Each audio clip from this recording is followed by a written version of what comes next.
옛날 조선시대 세종때의 일이다. 성삼문이 어렸을 때 그의 집은 몹시 가난했다. 하루 세끼 때우는 일을 걱정하지 않는 날이 드물었고 무릎 해진 옷을 망정 고맙게 입지 않을 수 없는 형편이었다. 그처럼 어렵게 살아가는 그의 집에 또 한 가지 크게 부담되는 일이 생겼으니 그의 누이가 과하여 시집을 가게 되었던 것이다. 성년이 되어 결혼하는 것은 인간사의 가장 큰 행복이요. 즐거움이련만 워낙 가난한 집이고 보니 그것이 도리어 큰 걱정거리가 되었다. 이 잔치를 무슨 수로 치른단 말인가. 가장인 성승은 나오느니 한숨뿐이었다. 혼례일은 하루하루 다가오는데 준비는 아무것도 되어 있지 않았으니 답답한 노릇이었다. 궁하면 통한다더니 노심초사하던 성승은 마침내 한 가지 방도를 생각해냈다. 성승은 아들을 불렀다. 너 아비 말을 잘 들어라. 성례할 날은 다가오는데 빈손으로 대사를 치러야 할 판이니 부득이 비상수단을 강구하지 않을 수 없구나. 지난날 우리 집에서 종살이하던 마건이란 녀석이 지금 황해도에 도망가서 제법 괜찮게 산다는 소식을 들었다. 그 녀석한테 가서 사정 이야기를 하면 옛날 일을 생각해서라도 도움을 거절하지는 않을 듯 싶다. 그래서 이 아비가 가든지 내가 가든지 해야겠는데 너의 생각은 어떠냐? 아버님, 그것이 무슨 말씀입니까? 종한테 빚을 얻다니 그것은 선비의 집안에서 할 수 있는 일이 아니라고 생각합니다. 난들 왜 그것을 모르겠느냐? 하지만 그것밖에 다른 궁리가 없어서 하는 소리다. 아버님 뜻이 정 그러시다면 제가 다녀오겠습니다. 오냐, 마음을 정했으면 머뭇거릴 것 없이 얼른 다녀오너라. 잘 알았습니다. 성삼문은 행장을 차린 다음 하인 하나를 앞세우고 마리에 올라 먼 길을 떠났다. 마음이 바쁜 만큼 세상 풍물을 구경하며 느릿느릿 여유를 부릴 겨를이 없었다. 며칠 만에 황해도 땅에 접어들어 어느 산길을 지날 때였다. 날은 어두워지려고 하는데 마을이나 주막이 보이기는커녕 나무 숲이 앞을 가려 어디가 어딘지도 분간할 수가 없었다. 박서방, 곧 날이 어두울 모양이니 말을 좀 더 빨리 몰아야겠어. 성삼문이 불안한 마음으로 재촉하자 하인은 불만스러운 듯이 말했다. 이렇게 될 것 같아서 아까 주막집에 하룻밤 묵자고 하지 않았습니까? 하지만 그때는 해가 많이 남아 있었잖아. 산이 이렇게 깊을 줄 알았나? 하여튼 소인은 모르겠소. 가다가 호랑이를 만나든지 말든지. 하인은 짓궂은 소리로 심술을 부리면서도 말을 재촉하여 걸음을 빨리 했다. 그때였다. 별안간 뒤에서 누군가가 여보시오. 앞에 가는 분들. 하고 부르며 달려오고 있었다. 성삼문이 고개를 돌려 바라보니 키와 몸집이 크고 우락부락하게 생긴 사내였다. 사내는 한다름에 달려와서 성삼문에게 인사를 했다. 어디로 가시는 공자이신지 모르겠으나 산속에서 고생이 많으십니다. 모습과는 달리 제법 공손한 말씨였다. 노영은 미시오? 예, 저는 이 산 너머까지 갑니다. 그런데 그렇게 길을 따라 가시면 내일 아침까지 걸어도 산을 벗어나지 못할 것입니다. 제가 지름길로 안내할 테니 따라오시겠습니까? 성삼문이 가만히 생각해보니 다른 도리가 없을 것 같았다. 사내의 생김새를 보건대 무슨 나쁜 흉계를 품고 있지 않을까 하는 의구심이 들기도 했지만 설마 무슨 일이 있으랴 하고 자신을 달랬다. 좋소. 그럼 수고스럽지만 안내해 주시겠소? 따라오십시오. 사내는 길을 벗어나서 산속으로 성삼문을 안내했다. 나무가 빽빽한 숲속이었지만 사내는 신통하게도 보이지 않는 길을 따라 잘도 앞장서서 나아가고 있었다. 이제 날은 완전히 어두웠다. 나뭇가지 사이로 달이 보였으나 숲이 워낙 깊어 전방을 가늠할 수 없었다. 말도 가기를 싫어하는 비탈이 나타나고 천길인지 만길인지 가늠할 수 없는 벼랑을 만나기도 했으며 가파른 계곡의 개울을 건너기도 했다. 아, 이자는 틀림없이 산적인가 보다. 공연히 따라와서 큰 변을 당하게 생겼으니 어쩌면 좋담. 성산문은 불안해서 견딜 수 없었으나 이제는 돌이킬 수도 없는 일이었다. 목숨을 하늘에 맡기고 사내가 이끄는 대로 따라갈 수밖에 없었다. 험한 고개를 몇 번이나 오르내린 후 벼랑간 나타난 바다를 끼고 가파른 비탈길을 조심조심 돌아서 다시 산을 넘었을 때 일행의 눈앞에 마침내 마을이 나타났다. 넓은 들을 끼고 있는 큰 마을이었는데 집집에서는 불빛이 새어나오고 있었다. 아, 이젠 살았구나. 성산문은 몰래 안도의 한숨을 쉬었다. 따라오시기는 했어도 무척 겁이 났지요? 우락부락한 사내는 속을 다 들여다보고 있다는 듯이 웃으며 성산문에게 말했다. 그건 사실이오. 이젠 다 왔습니다. 저 마을에 가서 묵어 가시지요. 성산문이 마을에 도착하여 놀란 것은 집들이 하나같이 덩그런 기와집이라는 사실이었다. 상당한 부자 마을인 모양이었다. 자네는 그 주위에서 가장 크고 넓은 집으로 성산문을 안내했다. 임금의 대궐이 부럽지 않을 만큼 고래등 같은 저택이었다. 자네는 높다란 대문 앞에 성산문을 멈추게 한 후 주인한테 이야기를 하고 나오겠다며 안으로 들어갔다. 성산문이 말에서 내려 대문 안을 살짝 들여다보니 밝은 달빛 아래 뜰 안에는 이름 모를 기와요초가 무성하고 잘 꾸민 연못가에 정자가 오똑하니 들어앉은 풍경이 마치 신선의 동산 같았다. 깊은 산 속에 이런 으리으리한 저택이 어떻게 있을 수 있단 말인가. 아마도 수호지에 나오는 양산박처럼 여기가 필경대단한 도적대의 소굴이 틀림없어. 그렇다면 호랑이 아가리 속에 들어온 셈이구나. 사라졌던 불안감이 다시 밀려오며 오금이 저렸다. 그때 아까의 사내가 나타나서 주인한테 안내할 테니 들어오라고 했다. 성산문은 그의 말을 따르는 수밖에 없었다. 높다란 대문과 넓은 마당을 여러 개 지나서 마침내 큰 누각 아래 도착하니 수염이 허옇고 신선처럼 생긴 노인 한 사람이 계단을 내려오며 반갑게 맞아 주었다. 니 댁 공자인지 모르겠으나 어서 오시게. 실례가 되는 줄 알면서도 어쩔 수 없어 밤늦게 찾아왔습니다. 노인의 모습과 태도를 보고 조금 마음이 놓인 성산문은 정중하게 허리를 굽혔다. 저는 집이 서울이고 아버님 함자는 성자 승자이시며 제 이름은 산문이라고 합니다. 폐가 되는 줄 알면서도 부득이 밤늦게 찾아왔습니다. 사람의 집에 사람이 찾아드는 것은 당연한 법. 이리 올라오시게나. 성산문을 전각 안으로 안내한 노인은 아랫사람들을 시켜 음식상을 들여왔는데 산문이 본이 태어나서 한 번도 구경하지 못한 산의 진미였다. 워낙 시장하던 참이므로 배부르게 먹었다. 성산문이 마침내 상을 물리자 노인이 조용히 물었다. 보아하니 가풍이 범연하지 않은 집안의 자제 같은데 대관절 무슨 일로 어디까지 가는지 사연을 말해줄 수 없겠나? 떳떳하지 못한 일이라 마음이 캥겼지만 그렇다고 거짓말을 하기도 못하여 성산문은 자기가 무슨 일로 어디까지 간다고 솔직히 털어놓았다. 가만히 듣고 있던 노인은 고개를 저으며 말했다. 그것은 선비의 집안에 어울리는 일이 아닌 것 같군. 아무리 형편이 어렵다 하더라도 지켜야 할 채통이 있지 않은가?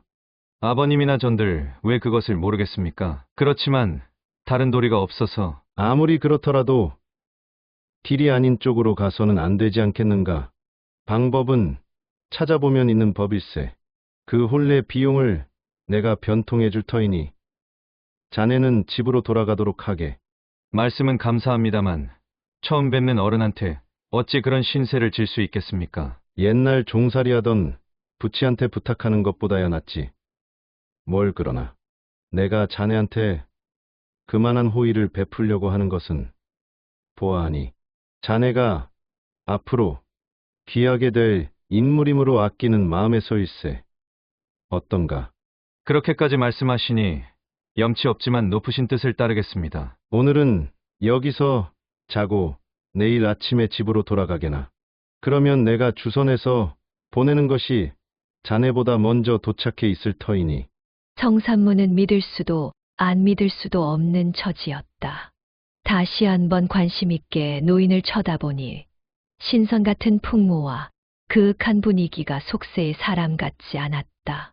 청산문은 속으로 감탄하며 말했다.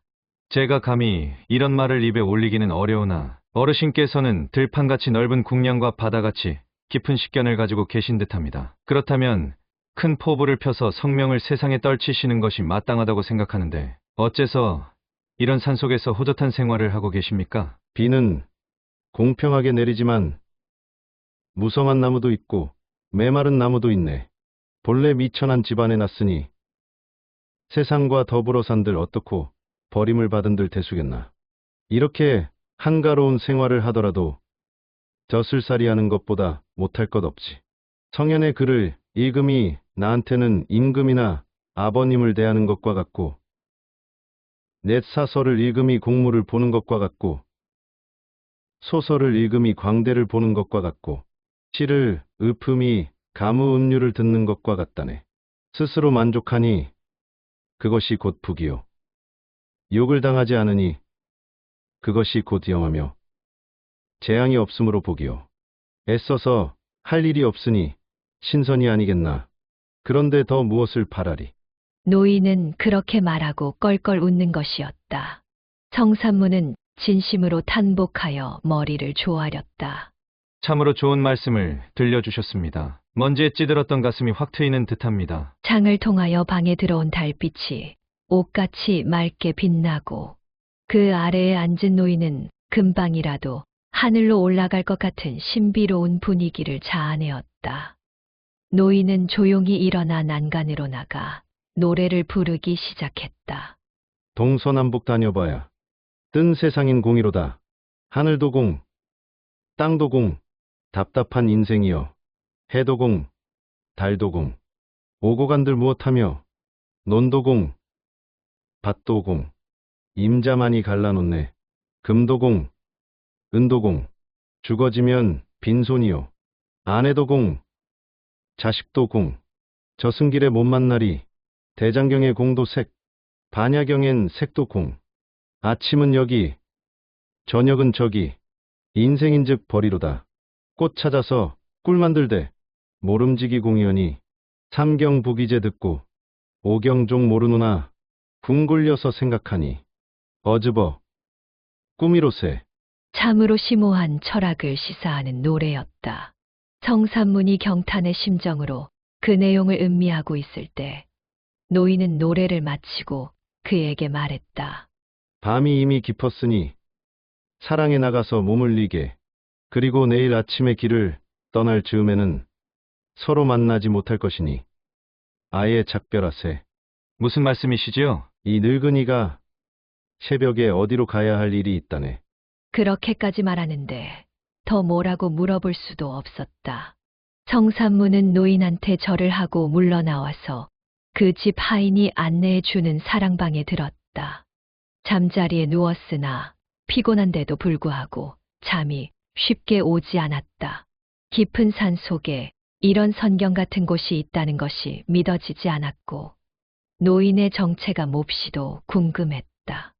그러다가 어느 결에 깜빡 잠이 들었는데 바깥에서 새소리가 들려오는 바람에 깨어보니 어느덧 이른 아침이었다다. 알맞은 시간에 아침상이 들어왔으므로 몇 숟갈 뜬 성산문은 데리고 온 하인을 찾았다. 김서방, 어서 말에 안장을 얹게. 벌써 출발하시려고요?